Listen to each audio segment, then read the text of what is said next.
Hi everyone, it's Chenzo from Reality Art Pod, here to talk about the Traitors USA Season 2, Episode 4, titled The Funeral. Where we last left off, Max was banished and revealed that he was a faithful, and we were all gifted 7 days of anxiety after Parvati left us with a cliffhanger with her poison chalice. If you're behind on the episodes, go back and watch my recaps in the description. Also, don't forget to subscribe if you like the video, it really helps the channel. So let's dive into it. We pick up where we left off with Parvati deciding that she found her target, giving Ekin-su a sip from her rusty ass cup and giving her a big hug. I guess Ekin-su is a good target. She thinks nothing of it. They edit it like MJ saw this happen and really takes note of it, but Dan even leaves off not knowing who Parvati murdered, even though he was right there next to them. In a cutaway, Alan mentions in passing that Deontay has left the game after the night's events in a blink and you miss it moment. And we have to say goodbye to Deontay here, who last week I said that Deontay was my pick for Parvati to murder. For this very reason, he obviously didn't want to be there. He had one foot out the door. I wonder what they would have done with this episode if she would have murdered Deontay and then he quit right after.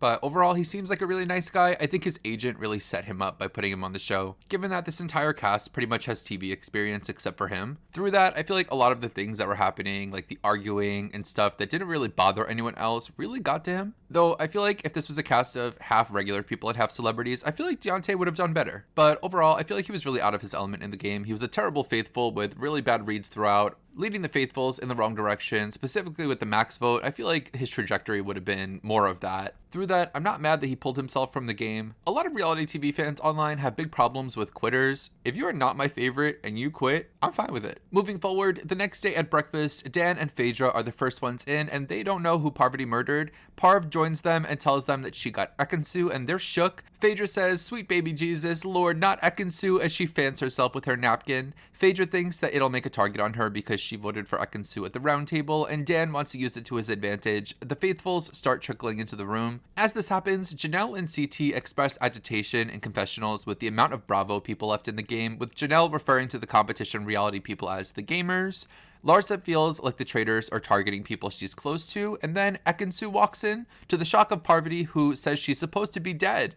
John is the last person to come in, so they all think that he's dead, but he shows up and they think nobody was murdered. Then Alan walks in a sparkling kilt. He mentions poison and Ekin nearly chokes on her breakfast. Ekin is giving amazing reactions as Alan tells the group that the traitors murdered someone in plain sight last night, and at the end of the mission, they will be dead. Alan leaves them to speculate, and Peter quickly asks the group if anyone gave anyone a drink last night. In confessional, Tamra says that if she were a traitor, she would kill Kevin because he annoys her, and she goes on to spread the word of how annoying he is in the manor. Larsa begins to gather some numbers. She approaches Ekin, Sheree, and Kevin to form a group. Basically, Larsa is trying to build a strong group against the Gamers Alliance. The Gamers gather and they're sketched out by Ekin-su, with Janelle especially not liking Ekin, obviously because of the shield debacle last episode. Dan and Parvati meet up, and Dan tells us that he wants to work with Parvati now, and his plan is to throw Phaedra under the bus. They gather outside in all black funeral dress. Alan tells them they'll be on a funeral march. Along the way, they'll answer questions that will eliminate them from being murdered. So basically, if your name is an answer to a clue along the way, you're safe. When you're safe, you can stop marching and ride in the carriage in the back.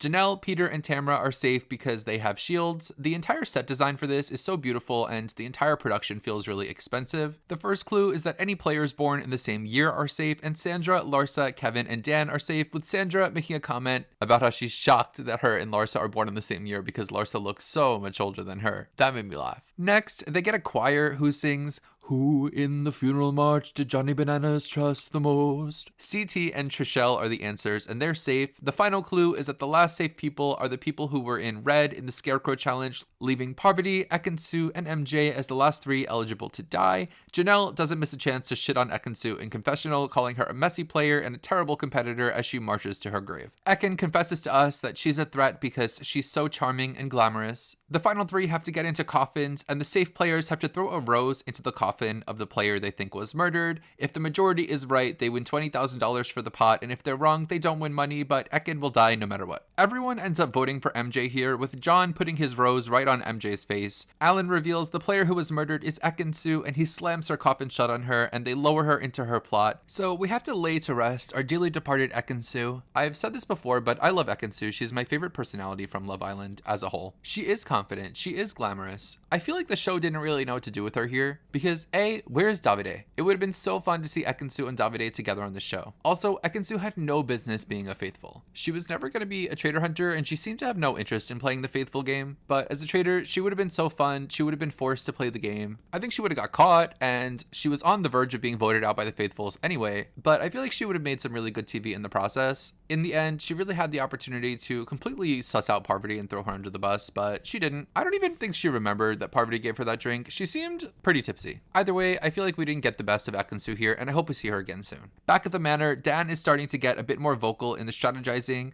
Larsa is convinced that the traitor is a strong man, and Sandra is cozying up to Larsa now, feeling like Larsa leads the housewives, and her plan is to buddy up to them for now. Parvati floats Larsa's name, basically fanning the flame against the Bravo people. Janelle even thinks Larsa murdered Marcus. So Janelle thinks that when Larsa cheers to Marcus after he was already dead, that she murdered him. Larsa leads the ladies to the memory wall, telling them that they need to vote for a man. She settles on CT, and Sandra is the rat among them who runs right back to the gamers to tell them that Larsa is coming for CT. At the round table, Janelle starts things right off by accusing Larsa of killing her boyfriend Marcus after he was dead already, and Larsa says, if you think me cheersing is weird, I think you're weird. I think how selfish you are is weird. Larsa points out that she thinks CT is a traitor because he's an alpha male and he murdered Ekin because he didn't need her. Kevin doesn't like this theory, and MJ basically says Kevin is threatened by strong men.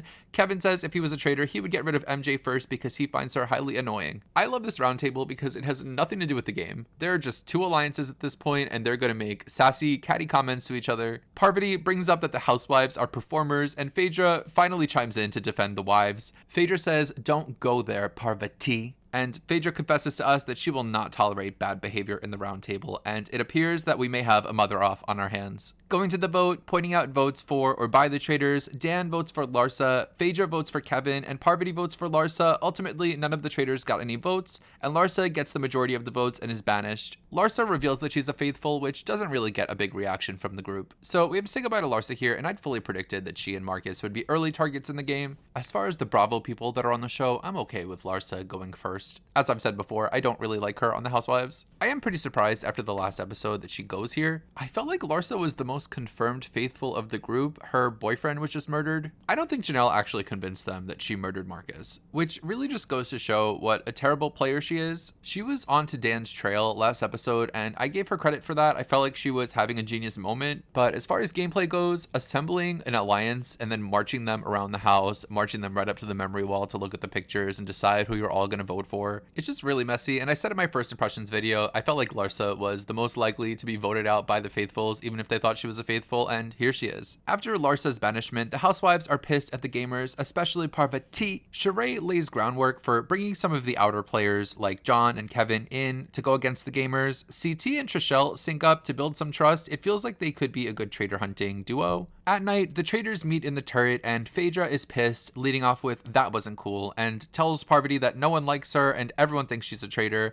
Phaedra tells them that she's been playing very fair with them and wants the same in return. So that's where we leave off. There's no deliberations or anything. I think these three are going to come up with some kind of compromise. I don't think they'll murder a gamer or a housewife, maybe a John or a Kevin or a Peter, just someone to get them through this deliberation. Overall, this was a pretty good episode. I think some of the editing for the gameplay felt kind of rushed, but the highlight of the episode was obviously the funeral march. Everything else was squeezed in. One of the big flaws in the Traitors game design is it's not really about finding the traitors. If you're really trying to find the traitors and you're good at it, you're going to get murdered by the traitors. The real way to win the show is just by building alliances and playing the game, and I feel like that's what this cast is doing. That's why they're bickering at the round table. There's no reaction when Larsa says she's a faithful because they didn't care. So I like the level of gameplay, but some of the magic of the traitor hunting part of the traitors goes away when it becomes more of a game. I feel like this cast is really evolving the game aspect of the show and challenging the producers to come up with more ways to make the traitors part more important. Also, I watched the companion show Postmortem on Peacock, which was informative and I recommend watching it, but it's just waxing on things that we already know, but it's nice seeing the traitors weigh in on their thought process. So definitely give those a watch, but that's all I have for you today. I'll be back next Thursday to talk about more traitors. I'll see you then. Bye.